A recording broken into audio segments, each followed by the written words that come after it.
What's it like? I'd like to find out what you think of this, Iain. What's it like seeing yourself on a Machiavelli motivation video, knowing you're firing everyone up that watches to go train?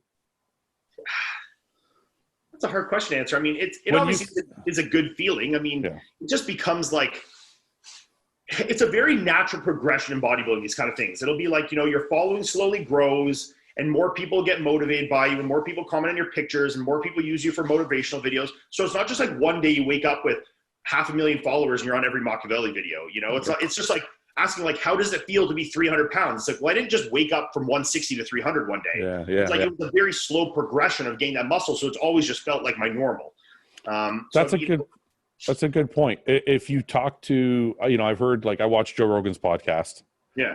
And I've heard him talk to other celebrities that he's had on about, and I've heard other people talk about this, but how there's no one event, because people want to know, like, how do you know when you made it? Yeah. And it's like, there's no one event where you made it. Yeah. It's like a series of, yeah. It's like a series of small events. Yeah. And it's almost like you wake up one day and you're like, I made it, but you didn't realize it the whole time you were making it. Yeah. You ever get that?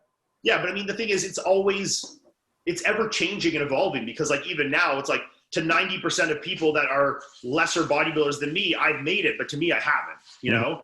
So like, to me, I'm still shit, like I still haven't done anything. I haven't placed top 10 in Olympia yet. I haven't fucking placed top 5. I've only, I haven't been in a top 3 in Arnold. Like I haven't done anything really significant. Like, sure, I won New York, but I mean, like, in the grand scheme of like being remembered as like a legacy in bodybuilding, I haven't done anything yet. But do you think it's funny because I did a not an Insta story, whatever it is. Well, I don't know. It wasn't Instagram Live. I don't remember. I don't even know what the fuck it's called now. IGTV. I did an IGTV about this. I think it's funny that there's never an ending. Yeah. There's never an ending. Because even if you took third at the Arnolds or first at the Arnolds or first at the Olympia, I mean, look, after the Olympia, look at Jay. There's still shit. Now he's got a company. Chris won the fucking Olympia, and there's still more shit. There's still more. Now Jay's like trying to build his company, and then he's probably got other endeavors he's trying to grow. Yep. So it's like I don't think there's ever. But I also wonder if that's a fault. Like, do you think Jay looks back and goes, "I made it," or do you think he's like, "I got a lot more to do"? I mean, I think for each person, that's going to be an individual answer. I think some people are going to have that intrinsic feeling that they did make it, and I think for some others they won't. It's always going to be chasing that feeling. I know for myself, I'm always going to be one of those people that feels like I'm chasing the feeling of like wanting more, Yeah. And even if I did, won the Arnold, it would still like never be enough kind of thing, which I think in that aspect is a fault. That's what I was going to ask you. Do you think all of it's a fault? Because I'm the same way. I'm like, okay, well, I'm not bodybuilding good, but I got to, like, I'll give you an example. Yesterday we were doing the podcast with Seth and James, and my fucking camera died because for some reason the fucking connection was all fucked up. Yeah. I was pissed the whole day about it. Yeah. Because this shit, like now this is your thing. This is the thing now, right? Like it was bodybuilding. Now it's this. And I'm like, I put the same stock in it. Mm-hmm. So it's like, but I wonder if it's a fault, because is there ever a period where you just sit back and go, I'm good. Like, I'm happy. I'm all right. Like I don't know. Cause it comes down to that like old, like saying of like the comfort and like complacency thing being like a huge, detriment as well. So, I mean, I don't really know. Yeah, I mean, I don't really know the answer to that, to be honest. Do you think there'll come a time where you look at your bodybuilding career? Because it's weird. It's almost like you can feel good about some things, but not everything. Because if I look back at my bodybuilding career, even though I wasn't like a top tier guy, I'm satisfied with what I did. Mm-hmm.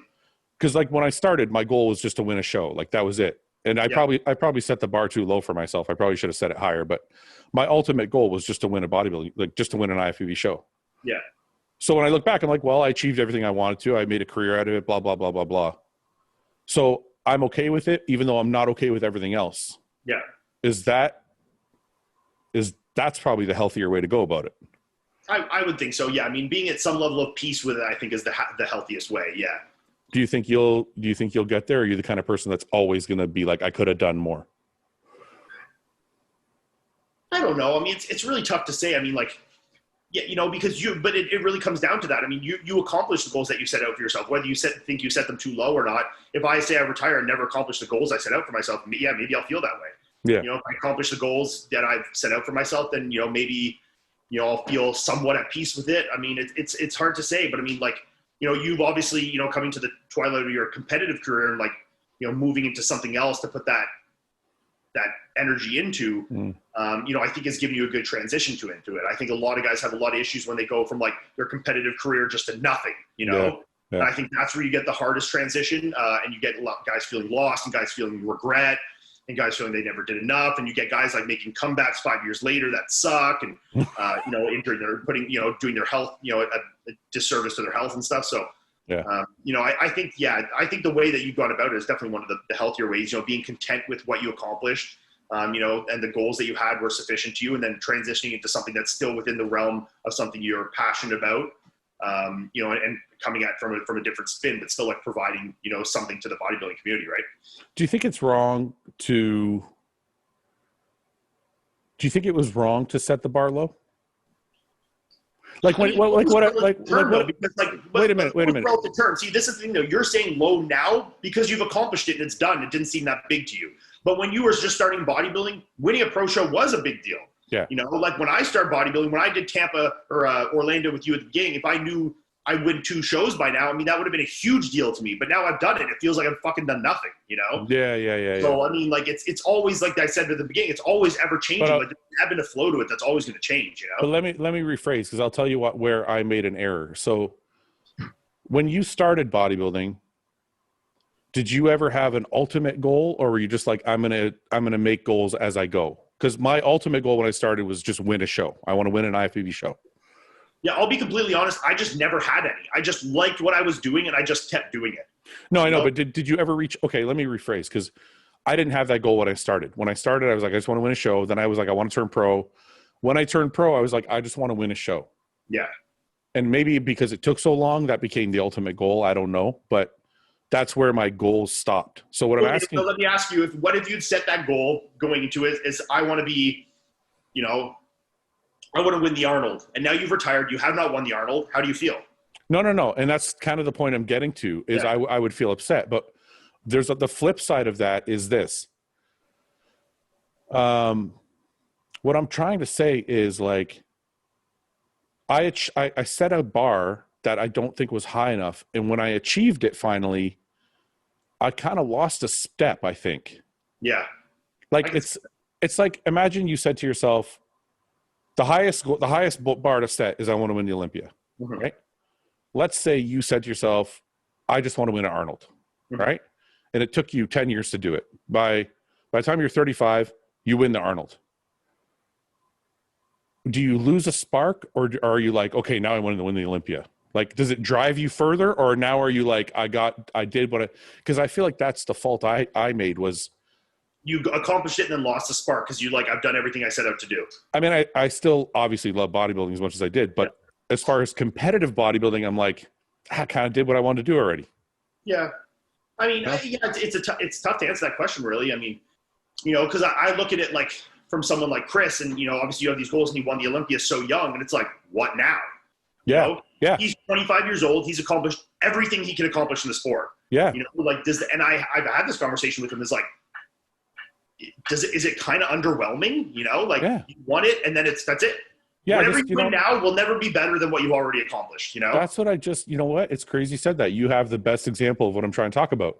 The guy's 25. He's already reached the height of, that's it. The height of popularity, the height of winning, the height of. From a competitive standpoint, it's only down from here. You know, I mean, like, look, you can win multiple Olympias, yes, but you're still just an Olympia champion. You know, Olympia, whatever. You know, you could say that winning 7 is better than 1, sure, but I mean, you're only an Olympia champion 1 time, and you have that title. Do you think Chris has second? It's a decline now. He can't go up. You know. Do you think if you had to guess, and I don't want to say anything negative, but do you think Chris in his mind has lost a step because he already achieved all that? No, I think this year, especially because it's the second year, I mean, he almost has like a Brandon complex where, you know, there was a lot of people that obviously it was a very 50-50 split. And a lot of people thought Brandon got robbed, you know, and think that Christian won because his back isn't as good as Brandon's and blah, blah, blah, blah, blah. So I think from him, he has that almost bone to pick where he wants to come back and just fucking obliterate everyone, you know, and be like at a real, you know, as close to his best 100% as he can. and silence those people. Now, if he wins this year again, and then that conversation is done, maybe that'll be a conversation to be had. I don't really know. I mean, Melissa in the back there said no right away, that she doesn't think that he's lost, any gusto towards it. Yeah. Which I would agree with, because I think this year I can see his motivation level is probably at an all-time high. It hasn't faltered in any step. And I know for a fact, if anything goes probably from a health standpoint, he will be significantly better than last year. Yeah. He looks fucking ridiculous right now. I think the difference is there has been no lag in his progression. So no, it's been very late. If you look at mine, I think the reason why I lost a step is because it took me, like, I turned pro in 2006. Yeah. I didn't win a show until 2015. Yeah. Like, I had a lot of good second, third places or whatever, but like it took me 10 years to finally get, like almost 10 years to finally get that win. Yeah. So I think I by that point, the progression had slowed to a point where I was like, I'm good. Like, I got what I got. I got what I want out of it. Plus, you also look ahead. Like, I'm a very honest, like, I'm like you that way. Like, I'm very honest about my placings. Yeah. I'm like, am I ever going to win an Arnold? I'm like, yeah, probably not, you know? So I'm like, you start to, I think that's when I started to plan the exit strategy, because I'm like, there's not really a higher bar for me from here. Yeah. You see what I'm saying? Yeah. See, like, I look at it this way. Like, if I accomplished my, for me, say if my goal is like, one day I want to get a top 6 in Olympia. Okay. Yeah. If I get a top 6 and then I win that, would I all of a sudden set my goal to winning an Olympia and then blah, blah, blah? No. I would be content with my top 6, and I could probably retire and be relatively content with that. I don't think it would morph into a goal that I think is then unrealistic for myself. I think in that view, I am realistic. Okay, but I have a caveat to that.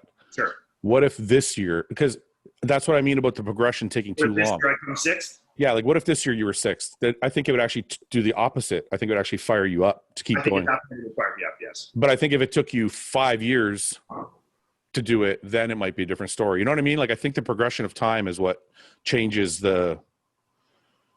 Yeah, it depends. I mean, it depends if you go back down.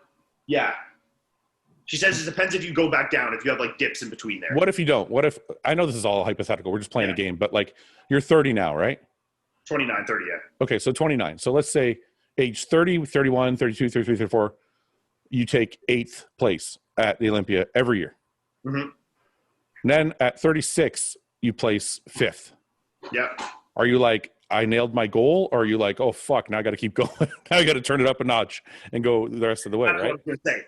It really depends on where my physique is, because I could place 5th, but be worse than I was when I was placing 8th. I see. Because you would say some of your best showings aren't necessarily your wins, No. Yeah, no. And same for me. I mean, I don't think New York was necessarily my best, and I don't think Spain was necessarily my best. Yeah. It's relative to the lineup in the year and the people you're competing against. So, I mean, look, if the year I come 5th, I'm still progressing in my physique, then yeah, I would definitely alter my goals. If I think I've I wasn't as good as I've been, and I just got, a good lineup, and I snuck in a good group there. My conditioning was good one year, but my physique as a whole has maybe declined.